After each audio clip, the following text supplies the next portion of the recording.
Os fatos primeiro, para a gente poder falar de forma analítica sobre eles na sequência. O Ministério Público Eleitoral entrou com uma ação, uma representação, é a palavra técnica, no TSE, pedindo que o presidente Jair Bolsonaro seja multado por propaganda antecipada. E de Brasília, a gente fala então com a nossa repórter Juliana Lopes, ao vivo, para as informações mais atuais. Boa noite, Juliana. Oi, William. Boa noite para você e a todos que nos acompanham. Nessa representação, então, o vice-procurador-geral eleitoral, Paulo Gonet, disse que a fala do presidente da República foi um ataque às urnas e que ele pediu votos. Ele afirma que, mesmo que essa fala tenha sido feita durante um encontro com diplomatas estrangeiros que, evidentemente, não votam aqui no Brasil, isso não minimiza o aspecto de solicitação de voto. E também afirma que há ali um descumprimento da legislação eleitoral por propaganda eleitoral antecipada, que a gente lembra prevê uma penalidade de multa que pode variar de 5 a 25 mil reais.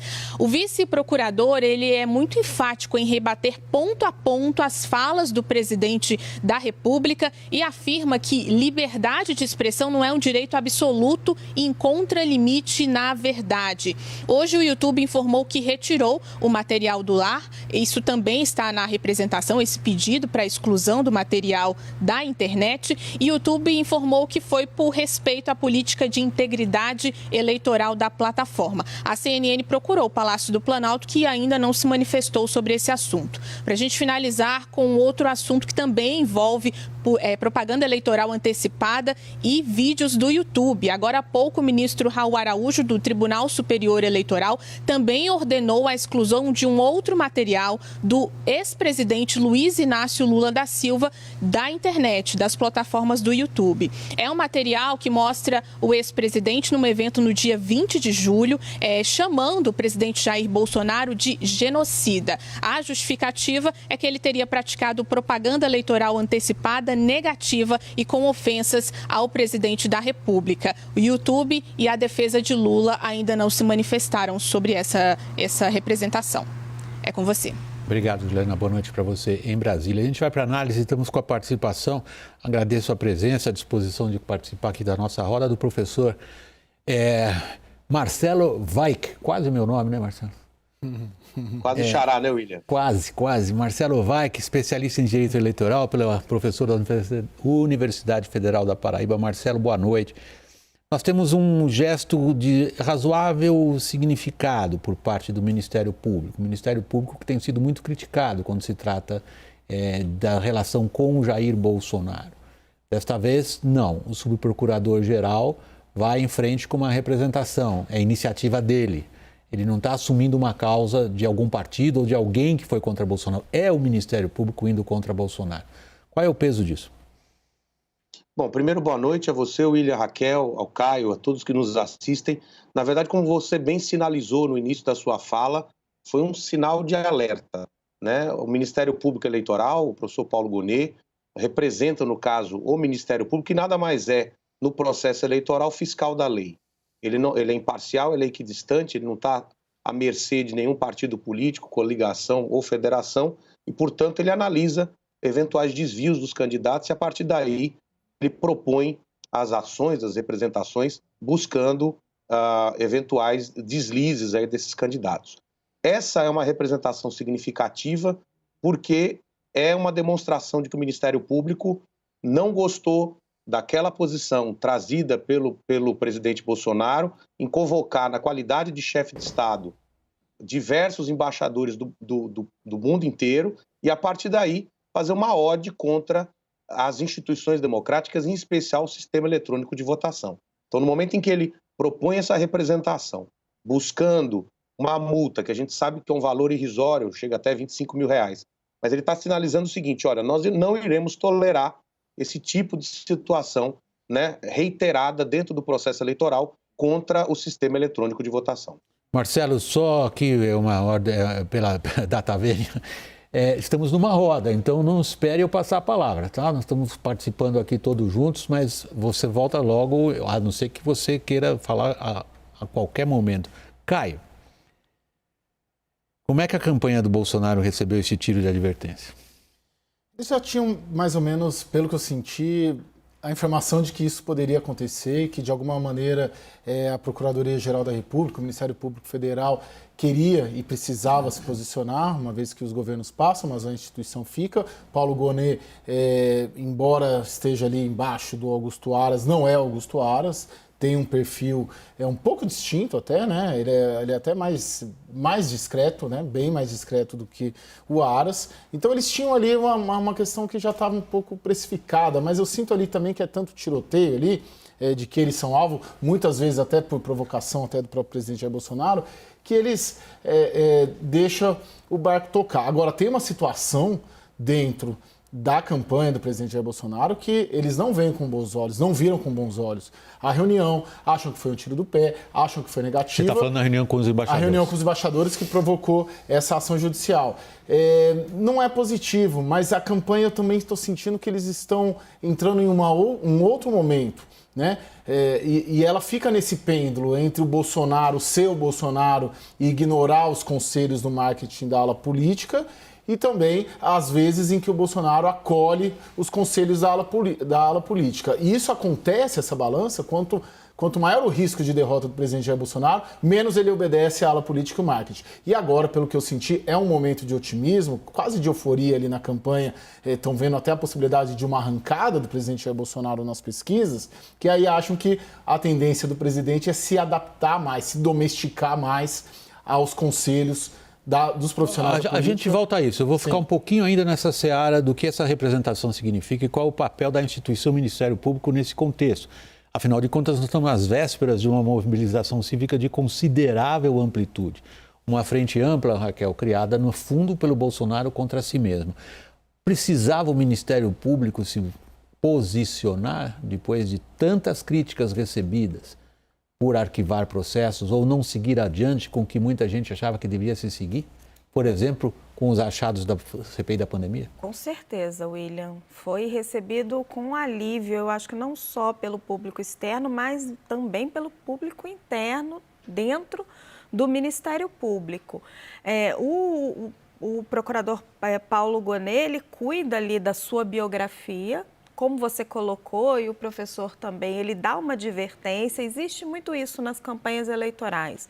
Você posiciona uma vez, posiciona uma outra vez, e se aquilo é reiterado, você pode partir até para uma ação mais forte. A professora pode explicar melhor do que eu, mas tudo que o Bolsonaro fez ali, de usar o Palácio do Alvorada, de usar da sua condição de chefe de Estado para convocar esses embaixadores, poderia até ser caracterizado como um abuso de poder.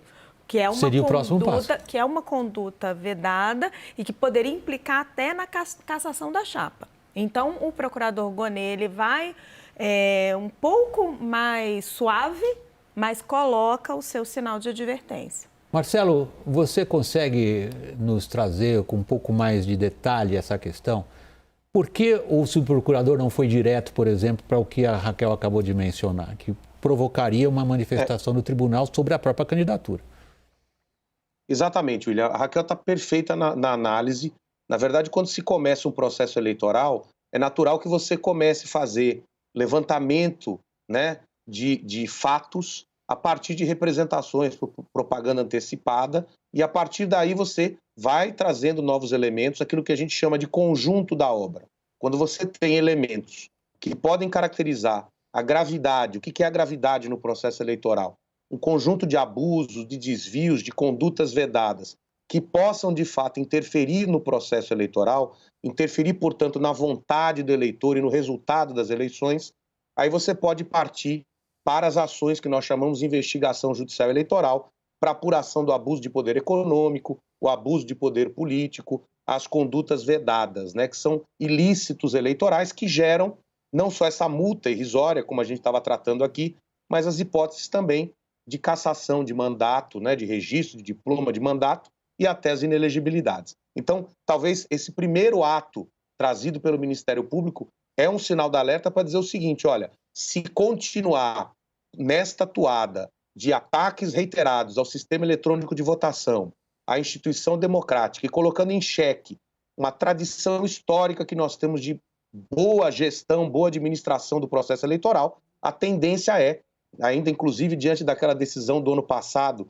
de dizer, olha, nós não iremos tolerar o ataque às urnas eletrônicas, isso pode sim partir por uma ação mais contundente, que é uma ação de investigação judicial eleitoral, com a possibilidade de busca da cassação do registro da candidatura, até mesmo do diploma ou do mandato. Então, é algo que se tem que ter atenção, né? É uma zona, passou da zona ali perigosa, já entra num terreno turvo, que já está no sinal de observação seríssima aí do Ministério Público Eleitoral e também da Justiça. É importante dizer que o processo foi distribuído para a ministra Maria Cláudia Buchianeri, uma ministra muito ponderada, uma especialista em direito eleitoral, e ela já imediatamente abriu o prazo agora para o presidente Jair Bolsonaro para se manifestar em 2 dias, para aí sim ela se pronunciar acerca do pedido liminar. Então, você vê que há uma celeridade também com ponderação. Deixa eu ir justamente para essa esfera política, Caio. Nós temos uma data importante nesta quinta-feira. A Carta em Defesa da Democracia, ela teve a adesão, se não me engano, no último número que eu li, já passou de 800 mil, ou está em torno de 800 mil assinaturas? O Caio sabe. Passou de 800 mil. Passou de 800 mil.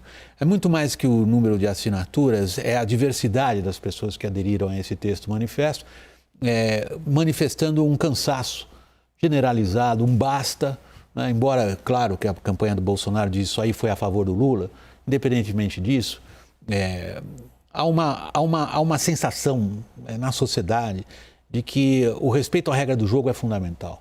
E o Bolsonaro, naquela reunião com os embaixadores, deu essa sensação, justificou essas manifestações ao sinalizar como diz a representação hoje do Ministério Público, ao sinalizar com um continuado desrespeito e apego ao que o Ministério Público diz que são mentiras sobre as urnas eletrônicas. O que está acontecendo do ponto de vista da presença de uma instituição como o Ministério Público neste momento? A gente sabe que política, às vezes, 2 fatos próximos criam um terceiro. Que o presidente Jair Bolsonaro, desde o começo, desde o começo do mandato, ele funciona num morde-a-sopra, né? Ele avança 1 ou 2 passos, recua 3. O momento agora, essa semana, é o momento dele de recuo. É o momento dele, do Bolsonaro domesticado, do Bolsonaro calmo, entre aspas. Isso não quer dizer que amanhã já vai ser assim, ou na sexta-feira, e na segunda pode ser que ele volte. Mas esse momento, a coincidência desse ato, do ato histórico de amanhã, e toda a reação que teve a reunião com os embaixadores, ele avançou na reunião dos embaixadores e toda a reação causada, perdendo inclusive o PIB, perdendo apoio de setores que estavam com ele, fez ele refluir. E ele refluiu. E o momento agora é de refluir. E ele está nesse momento agora. E a campanha comemora isso. Agora, isso não quer dizer que ali na frente ele retorne. E nesse momento é o momento que ele tende a ouvir mais, e ele está ouvindo mais, o entorno dele, os profissionais do marketing, da política e por aí vai. Agora, isso não quer dizer que vai assim. E outro ponto, ele age muito em razão do risco de derrota. Aumenta o risco de derrota, aumenta a radicalização. Diminui o risco de derrota, diminui a radicalização. E a avaliação da campanha, hoje teve uma reunião em Brasília, Flávio Bolsonaro, Fábio Van Garten, Fábio Faria, esse pessoal todo, que fizeram essa avaliação que o momento é extremamente positivo e que a chance de empate técnico no final do mês acontece. E isso, goste ou não, acaba por domesticar e por acalmar o presidente Jair Bolsonaro e por fazê-lo se adequar mais à cartilha que o marketing e os profissionais da política que estão no seu entorno desejam que ele toque.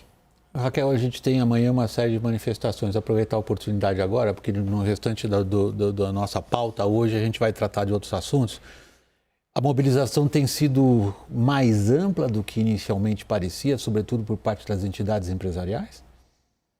William, uma série de entidades empresariais assinaram o documento, aí não o documento Sim, nós estamos falando de vários, né? Da Universidade de Direito da USP, mas o documento organizado pela Fiesp. Os 2 serão lidos amanhã. Primeiro, o documento da Fiesp, às 9h30 da manhã, se não me engano, e na sequência, o documento da USP, que é mais das pessoas físicas. No documento da Fiesp, a gente pontuou isso aqui várias vezes, teve uma união ali de representantes da indústria, representantes dos trabalhadores e a sociedade civil, né? entidades que você nem imaginava que assinariam juntas um documento. Dito isso, existe uma divisão dentro da indústria. Eu pontuei isso aqui algumas vezes. Dos 132 sindicatos da Fiesp, só 18 assinaram o documento. Apenas o Ciesp, que é a entidade irmã da Fiesp, que representa as indústrias, enquanto a Fiesp representa as federações, não assinou o documento. Causou uma grande insatisfação, principalmente no interior, que viu o documento da maneira com que a campanha do presidente Jair Bolsonaro viu, como um apoio a Lula e um ataque a Bolsonaro. Queria agradecer ao professor Marcelo Weick pela Universidade, desculpe, professor, eu preciso ver exatamente a sua afiliação, Universidade Federal da Paraíba. Aqui lendo, está aqui anotado para não falar nada errado. Marcelo Weick, muito obrigado pela sua participação aqui na nossa roda de análise. Sempre bem-vindo, professor. Boa noite. Boa noite, muito obrigado a vocês e um abraço e espero contar com vocês, poder participar em outras oportunidades. Muito obrigado.